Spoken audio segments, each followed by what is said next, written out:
Start. Bharat विश्व के प्राचीनतम देशों में से एक है। इसका इतिहास आज से 3000 वर्ष पुराना है। सिंधु घाटी सभ्यता से लेकर वर्तमान तक समन्वय भारत की सुदीर्घ ऐतिहासिक परंपरा का मूल तत्व रहा है।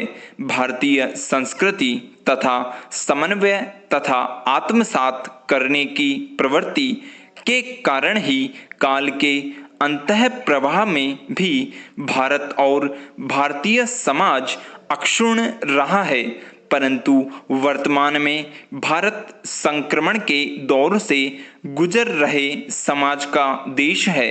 इस समाज में कई प्रकार के सामाजिक समूहों का स्तर विद्यमान है।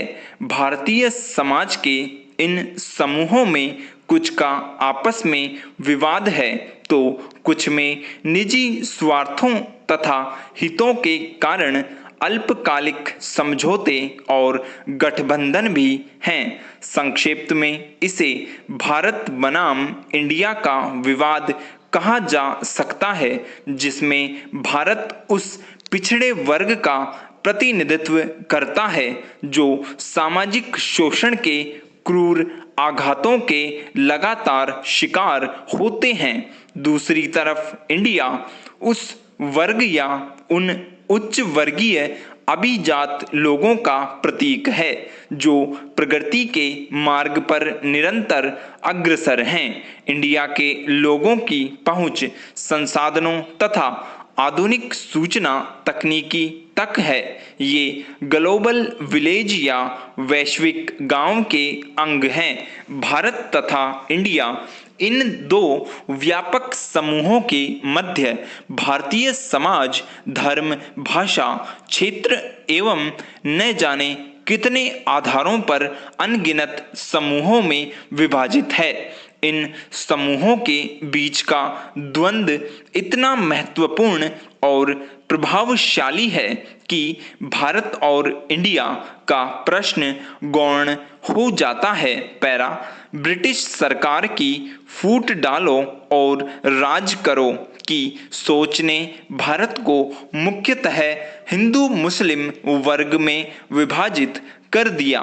इस विचार से सत्ता पक्ष को अत्यधिक लाभ मिला। ब्रिटिश सरकार से ये सोच भारत के नेताओं ने सीखी और आधुनिक भारत में अलगाववादी सोच का आरंभ जिन्ना के साथ हुआ। जिन्ना ने भांप लिया था कि यदि सत्ता अपने हाथ में लेनी है तो एक वर्ग के मुखिया के रूप में उभरना होगा, और ये सोच समय की कसौटी पर खरी भी उतरी। जिन्ना को सत्ता प्राप्त हुई। जिन्ना ने द्विराष्ट्र सिद्धांत का प्रतिपादन किया था, जिसकी अंतिम परिणति भारत और पाकिस्तान दो अलग अलग राष्ट्रों के रूप में हुई।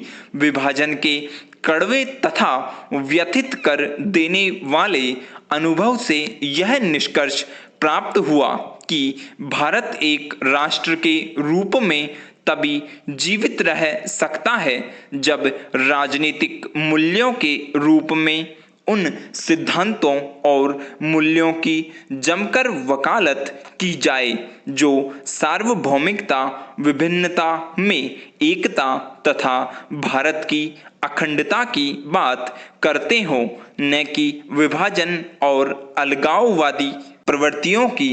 उल्लेखनीय है कि इस संदर्भ में सार्वजनिक जीवन या आम लोगों की जिंदगी से धर्म को पूरी तरह से पृथक करना सांप्रदायिकता की समस्या का काल्पनिक हल या यूरोपियन विचार माना गया। जहाँ तक धर्म और सामाजिक जीवन के संबंध का प्रश्न है तो भारत में इन दोनों के बीच अटूट और अभिन्न संबंध माना जाता है। अतएव भारतीय संविधान निर्माण के क्रम में सांप्रदायिकता की समस्या के मद्देनजर एक अन्य विकल्प भी प्रस्तुत किया गया, जिसके अंतर्गत सबसे अनुकरणीय और व्यवहार योग्य हल यह माना गया कि राज्य को धर्म से अलग रखा जाए। राज्य की तरफ से सभी प्रकार के धर्मों, धार्मिक अनुष्ठानों, आस्थाओं और पूजा पद्धतियों को एक समान स्वतंत्रता, महत्व और आदर प्राप्त हो। इन दोनों विकल्पों में से भारत के संविधान निर्माताओं को दूसरा विकल्प अधिक तर्कसंगत, व्यावहारिक और आधुनिक लगा। अतः उन्होंने संविधान में यह उपबंध प्रस्तुत किया कि धर्म के प्रति राज्य का दृष्टिकोण तटस्थ होना चाहिए तथा राज्य के द्वारा सभी धर्मों एवं आस्थाओं को एक समान महत्व और संरक्षण मिलना चाहिए। यहाँ यह भी उल्लेख करना समीचीन होगा कि संविधान प्रदत्त मौलिक अधिकारों के अंतर्गत भी धर्म के आधार पर किसी भी स्तर पर किए जाने वाले भेदभाव को असंवैधानिक बताया गया है। इस प्रकार संवैधानिक प्रयासों एवं तरीकों के द्वारा राष्ट्रीय एकता का निर्वाह करने की कोशिश की गई। इसके कारण भारत के संघीय ढांचे और केंद्र राज्य संबंधों में सामंजस्य तथा सुव्यवस्था की बुनियाद गहरी हुई। दूसरी तरफ भारत की राजनीतिक एकता को क्षेत्रीय दलों की राजनीतिक व्यवस्था के अंतर्गत स्थान और महत्व प्रदान करने के बावजूद ध्यान में रखा गया। वस्तुतः एक राष्ट्र के रूप में भारत की राजनीतिक एकता को प्रथम प्राथमिकता प्रदान की गई। अतः इस प्रकार से संतुलन बनाने का प्रयास किया गया कि क्षेत्रीय दल अपने क्षेत्र तथा धर्म के प्रति निष्ठावान रहते हुए राष्ट्र के प्रति भी उतने ही समर्पित और निष्ठावान बने रहें।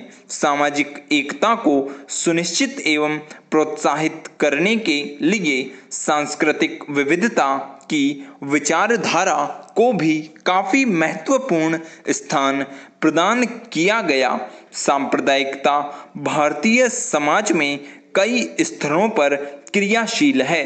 इसके प्रभाव क्षेत्र के अंतर्गत व्यक्तिगत संबंधों से लेकर स्थानीय, संस्थात्मक और राष्ट्रीय राजनीति तक को रखा जाता है।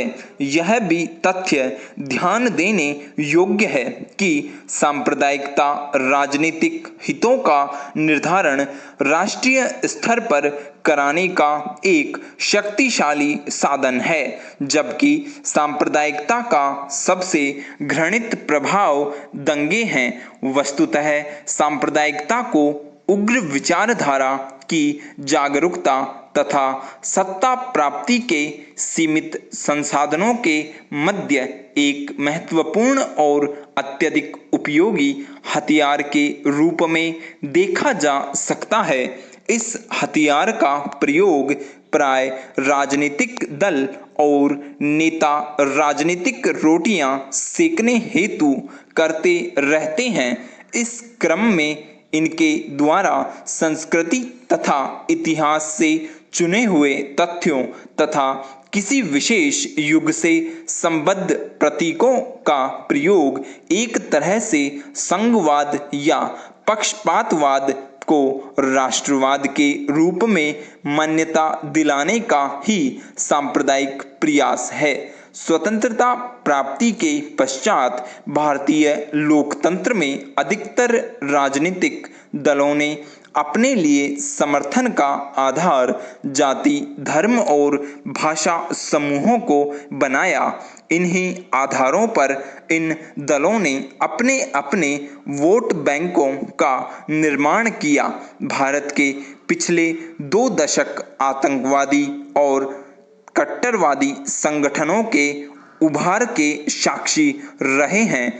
इस संदर्भ में विशेष रूप से उल्लेखनीय तथ्य यह है कि इन सभी संगठनों का उभार हिंदू कट्टरतावाद का परिणाम नहीं है। यदि इतिहास का विश्लेषण किया जाए तो इनके उभार के कारणों को विभाजन की जड़ों में ढूंढा जा सकता है। यह वही समय था जब पहली बार कुछ समुदायों में अल्पसंख्यक हो जाने पर डर उत्पन्न और विकसित हुआ। दूसरी तरफ इनके भीतर भारत में एक सीमित क्षेत्र में सिमट जाने और पिछड़ जाने का भी भय उत्पन्न हुआ। सांप्रदायिकता की समस्या का भारत में विकास यहीं से होना प्रारंभ होता है। विराम स्टॉप।